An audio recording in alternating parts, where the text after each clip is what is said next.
Pentas demokrasi negara kini membuka tirai. Kuasa memilih sekali lagi kembali ke tangan rakyat.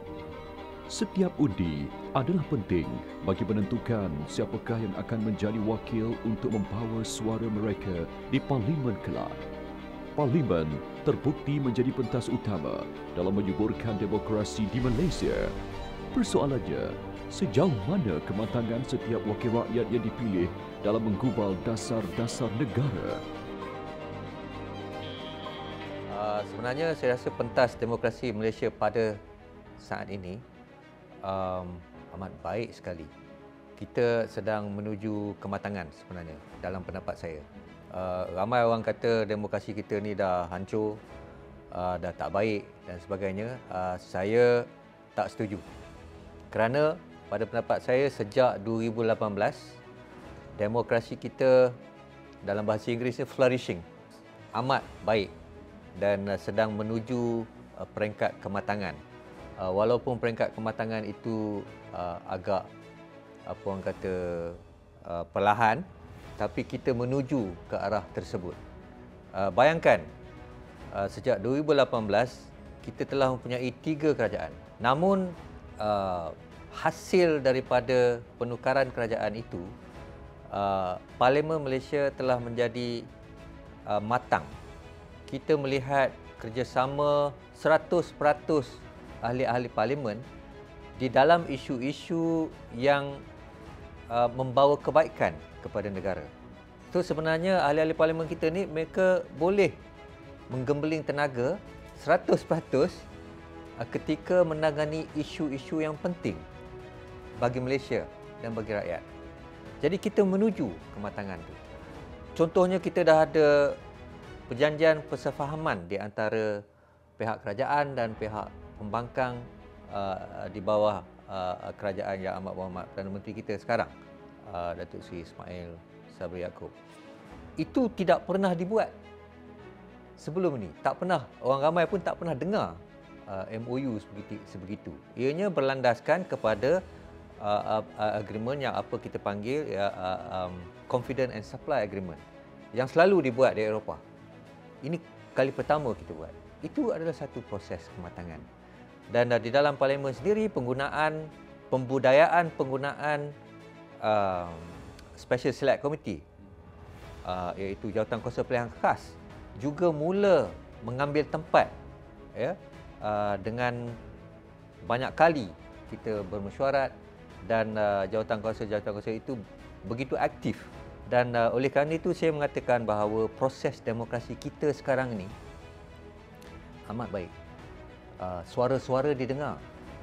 Bukan saja didengar, malah diambil kira di dalam membuat polisi negara.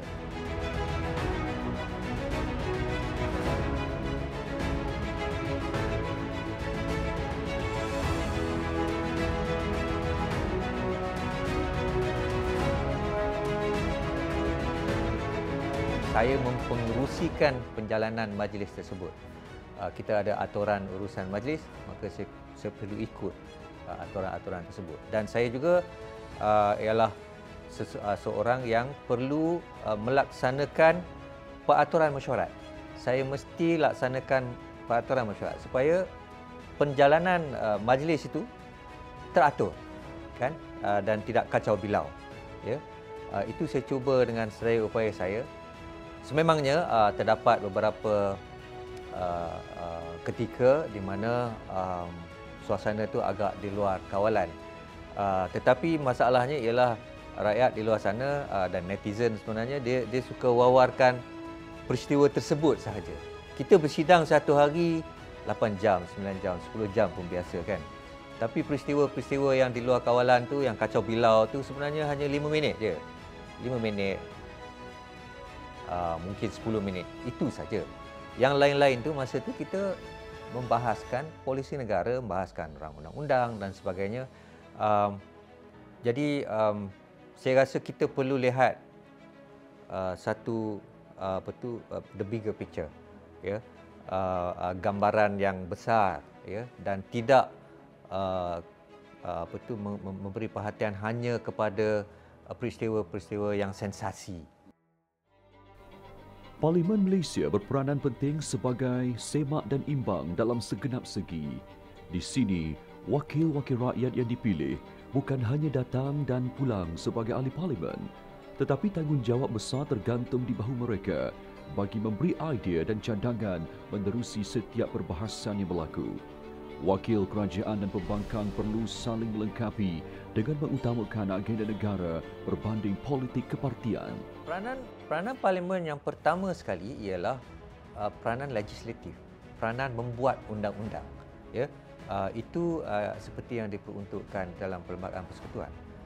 Kita peranan pertama ialah legislatif, pembuat undang-undang, penggubal undang-undang. Dan apabila undang-undang itu sesuatu orang undang-undang itu diluluskan di Dewan Rakyat, maka ia juga perlu pergi ke Dewan Negara. Dan selepas diluluskan di Dewan Negara, ianya akan dipersembahkan ke Duli Amat Mulia Yang Pertuan Agong untuk perkenan diraja. Barulah rang undang-undang tersebut menjadi undang-undang, kemudian diwartakan. Ya, itu peranan yang pertama. Peranan yang kedua juga yang amat penting sekali ialah parlimen sebagai satu mekanisme semak dan imbang. Ya, mekanisme semak dan imbang ni sebenarnya bukan parlimen saja. Mahkamah pun mempunyai peranan yang sama di dalam kuasa mahkamah di bawah judicial review dipanggil, ya, semakan kehakiman. Itu di mahkamah. Tetapi di parlimen juga kita mempunyai peranan sebagai satu mekanisme semak dan imbang. Ini adalah berbangkit daripada penjalanan majlis mesyuarat di mana ahli-ahli parlimen boleh menanyakan soalan, membangkitkan isu untuk dijawab oleh pihak kerajaan ataupun mempersoalkan apa-apa polisi atau dasar ataupun perbuatan kerajaan. Itu satu proses semak dan imbang.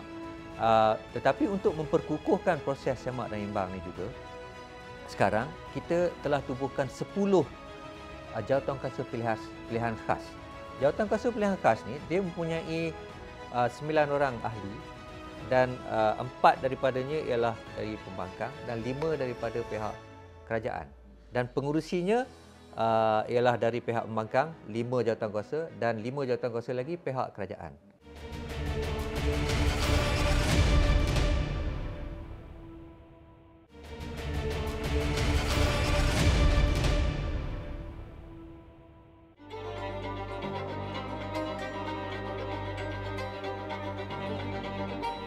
Setiap wakil rakyat bagi kerusi parlimen dan Dewan Undangan Negeri mempunyai peranan yang besar dalam menentukan hala tuju negara.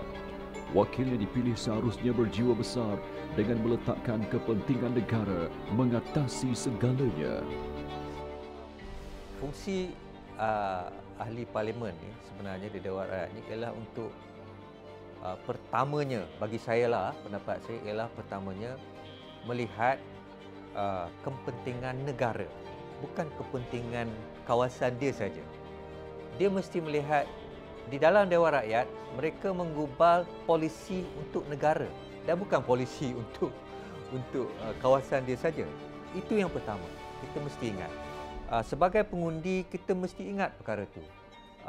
Masalahnya sekarang di dalam mentaliti kita ni ialah ahli parlimen dia mesti kerja keras untuk kawasan saja. Tak.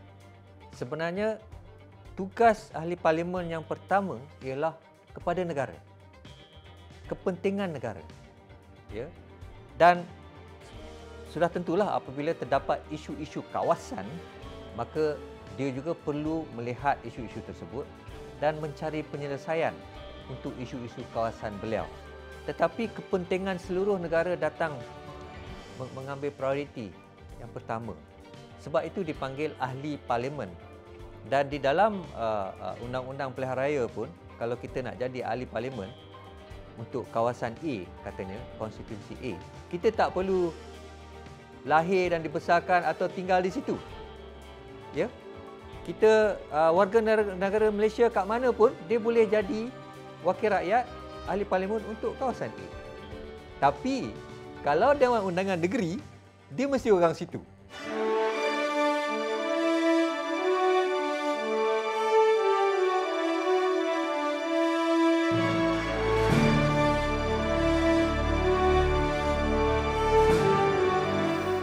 Kematangan seperti inilah yang didambakan oleh seluruh rakyat Betel hanya menerusi perpaduan, kesepakatan dan kebersamaan yang erat bagaikan sebuah keluarga Malaysia sahajalah kita akan dapat mengharungi pelbagai cabaran dan dugaan yang bakal ditempuh.